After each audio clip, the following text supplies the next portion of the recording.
Welcome to Kentucky Brew Reviews. We're going to do something different tonight. We're going to do a album review.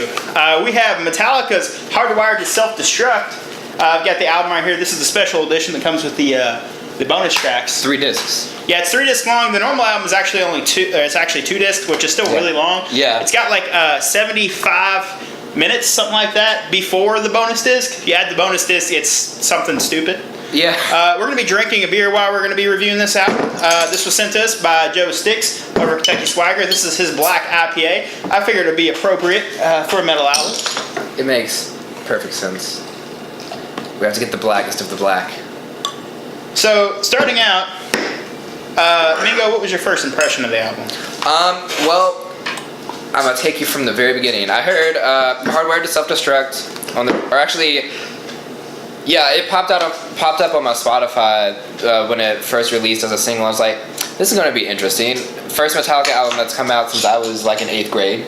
So this is going to be... It's been 8 years. Yeah. So, and then I listened to it, I'm like, oh, the recording quality is really good, which is a change. I was really hopeful for the album because I was like, man, this sounds really good, and it sounds like Metallica is actually gonna try to do something new and like get out of the 80s and like do something more modern sounding, and it was really nice. I wasn't in love with Hardwired to Self-Destruct when I heard it. I thought it was good. It just I didn't love it. I was like, it's kind of loady. Yeah, I thought that too. It's kind of like without the twang. It was loady without the country twang that had going on there. Yeah, I noticed that too. It sort of sounded a lot like Load and Reload. However, it seems like they just expanded the idea a little bit more, and I was like, this is going to be good. Then Moth Into the Flame dropped. Yeah. And I was... it was alright. It didn't impress me very much. The music video was kind of cool. I feel like they were trying a little bit too hard. But...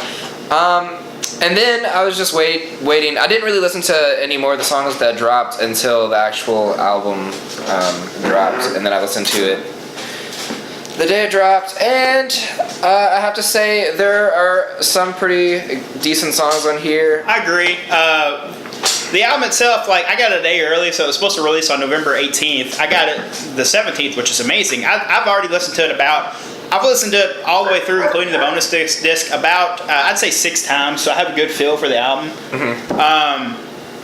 What are your favorite songs on the album? Hardwired, I'd have to say, the intro to Man Unkind is really cool. I like how the bass and the guitar play off each other. Yeah. I mean, it's really subtle, but it's not like the typical way that Metallica does like their clean intros, you know. It doesn't sound like Fade to Black or something like that. Yeah. Which they've kind of just kept recycling for years and years.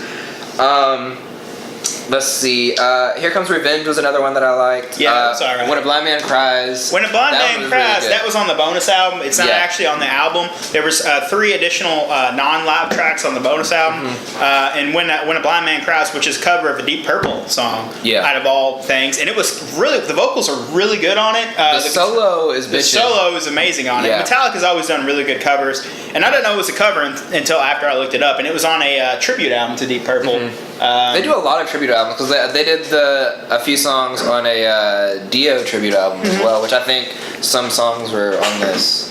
And then on the bonus track as well, there was... they also had the Ronnie Rising. I didn't care for that one. Remember Tomorrow? Remember Tomorrow was really a good one. The riff in the chorus, I was like, wow. It was almost them like trying to do something in like the Doom or Stoner Rock type deal. Yeah. It was really interesting. So... Let's get off the bonus album because I like the bonus section. I feel like it might be better than the actual album. I thought the same thing. I really liked Now That We're Dead.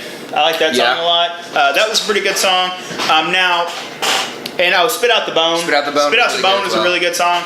But the problem with Spit Out the Bone, let me rephrase that.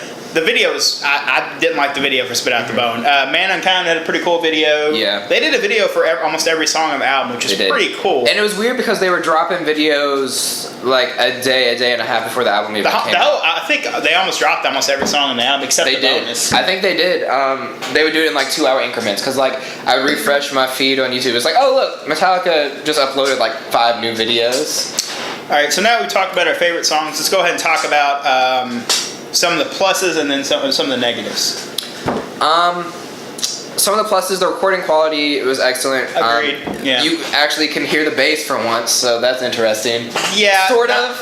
It's defined though. It's still like a 1 instead of like a 0.5. Historically though, Metallica has never been one for a lot of bass. Well, their earlier stuff was. Even when Cliff was in the band. It was still. If you look at their Orion, come on, bro. No, I know that, but when it's an instrumental, that's fine. But I'm saying in their actual music, like their first single with No Life to Leather and all that. Yeah.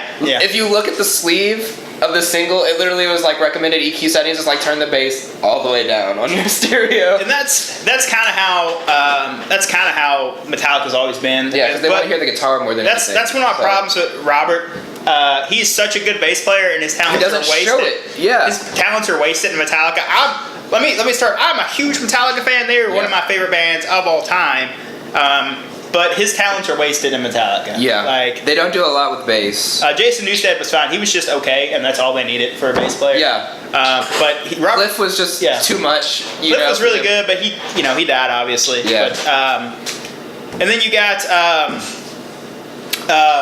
the vocals on this were good, but they were missing. Missing that spark. I feel like they could have done something with some compression or some EQ on his vocals or something, because it just sounds so shrill and it just isn't full enough to me. It's like really like nasally, and that's the only production quality that I didn't like. On some of the songs, the snare drum was like really deep sounding and like weird, but the bass was alright. I didn't have St. Anger's fucking snare. Oh yeah, where they just turned the snare off and it was basically just another tom. I'm like, what are you doing? Like, it was cool for like maybe one song. It's just like you made it the whole concept of the album pretty much. This album was definitely very well polished. Yeah, I'll give it that. It was, but not overly polished. It wasn't like Black Album amount of polished. Yeah. So overall, as an album as a whole.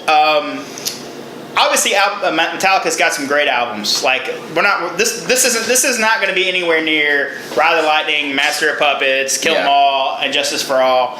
Any of the first, Yeah, the big four. Yeah. This one's going to the load reload range for me. Yeah, I would put it next to almost Death Magnetic in a way. Death Magnetic was better than load reload. It was.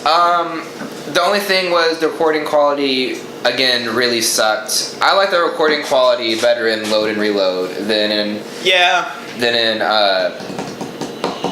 Death Magnetic. I did not like it whatsoever, because what they did was they tried to make it the loudest thing on the radio, so they like amplified everything so much that like even the cymbals and stuff were clipping in the microphones, and it just sounded like straight garbage. Yeah, for me personally, I have St. Anger above Load and Reload. Yeah, I do too. Load and Reload are my least favorite albums by Metallica. Yeah. But keep in mind that my age, Load and Reload was the first album that I heard, because that's when I started getting music. That's what was out at the time. Mm-hmm. And then St. Anger came out when I was in high school.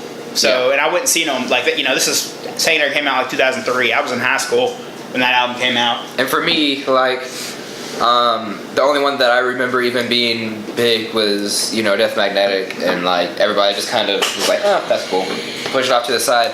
I really like St. Anger as well, but it rotates in my top album for them, really, just because it was new, interesting, and it wasn't just them playing off of their old stuff. But I mean, it's still this one too. Like the Black Album again was not a good one. We're getting off subject. We're supposed to be talking about this album.